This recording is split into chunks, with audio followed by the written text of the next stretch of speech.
Jolyon Palmer, is it? It's definitely a Renault. Safety car or virtual safety car. Into the barriers it is, Jolyon Palmer.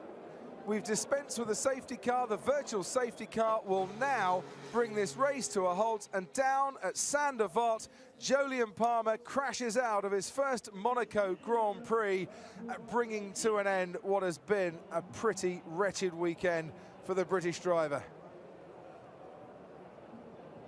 That's a tough one for Jolyon there.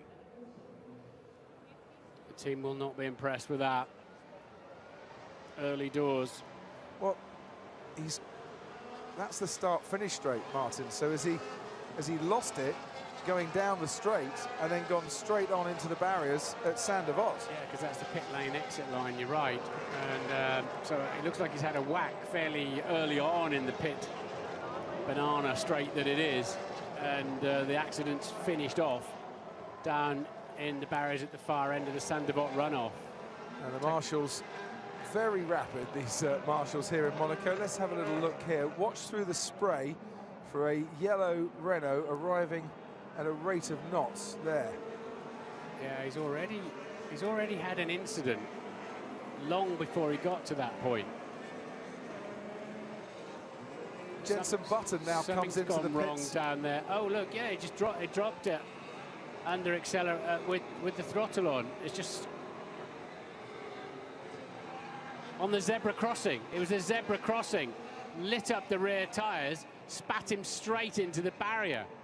Absolutely nothing he could have done about it.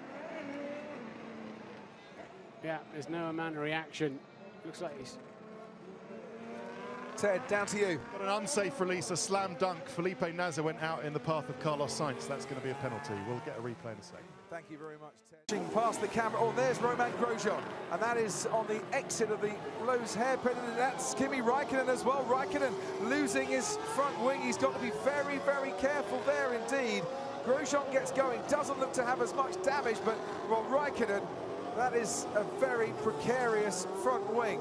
Right, the racer is going to hate this because he's dragging into the tunnel slowly a great big front wing. Terrifying, really. Keeping off the racing line, and he's trying to limp home into the pits, doing all sorts of damage to the underside of that Ferrari car. As Ricciardo sets a new fastest lap of the race, a 1:38.1 now, 5 seconds faster, 5 seconds clearer, I should say, Nico Rosberg. That's not doing as much damage as you'd think, but he's going straight off. He's retiring. He probably can't see unless he's been told by, maybe race control have told the team, get him off the racetrack. Right, now look at Felipe Massa coming into the back here. There goes Kimi into the barriers. Just had an accident all by himself. And there's Felipe Massa getting involved a bit and hits Kimi. Watch that Ferrari. What is Kimi doing? He hit the wall. He broke me. He had no steering control, I think, Romain, I'm afraid. So Kimi's gone and had his own accident. Massa nearly joined the party.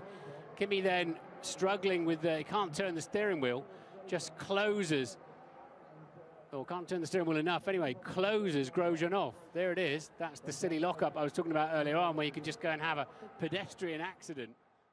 Sainz, and that is a Toro Rosso of Danny Kvyat and a Renault of Kevin Magnussen at Rascasse. Careful where you go, Kevin. Reversing on the track there with other cars coming towards you. That looked as if, who was on the outside? Magnussen. His right front is pointing in the wrong direction. Well, Sainz is the next driver to come up towards Rascasse after the Mercedes and Hamilton. It won't turn from there, son. It won't go forwards from there. Yeah, you're going to have to go a lot further back than that. But he doesn't want to go backwards because the right front tyre is pointing in the wrong direction. All right, well, let's have a little look and see what happened. Magnussen's already clipped the barrier there. Kvyat's making the challenge. Magnussen, oh yeah, they touch, don't they, going into the swimming pool? So Kvyat's going to come up the inside of Magnussen then, with some anger, I'd imagine. I crashed. What the f do you do? So Kvyat's going to come up the inside of him. Oh, and there wasn't a gap, there was half a gap. And that is why his front wheels look like Bambi just after he's born. That's, Out there. and there is Kevin Magnussen, and into the barrier once again goes the Renault, and this time he has completely lost his front wing. Don't know how many front wings Renault bought here this weekend, but they must be getting very low on them. A little trip to the carbon fibre shop on the way home, and this is what happened. Down the hill, under braking, flat spot of the tyre, locked up, and nowhere to go.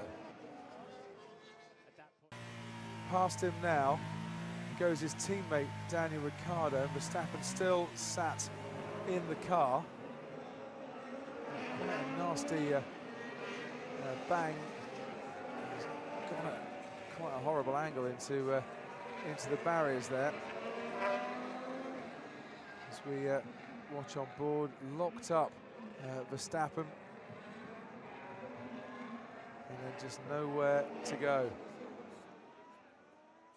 Car scrapped for 13th place here, and at the back of it, look, down the inside, goes the Sauber, and Marcus Ericsson and Felipe Nasser come together after being instructed to move over on the radio. Felipe Nasser hasn't.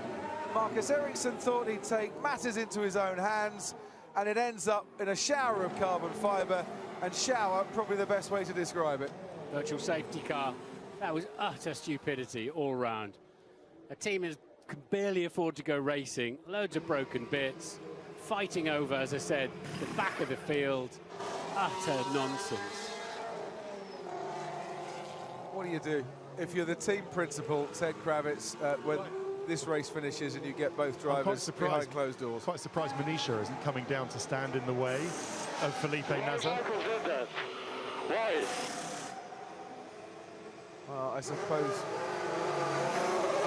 I mean, you could, yeah, and Ted, it was obviously, I mean, it was Ericsson's fault, wasn't it, for the incident, but it was Nasser's fault for not moving over and obeying a team order. Valtteri Bottas is pitting while that's going on and switching onto the ultra-soft tyres towards the end of the race. Well, the thing is, Mike, you could kind of sense this was going to come. Now, we saw Jules Bianchi with a brilliant executed move and bumped and barged his way past the Caterham there once before.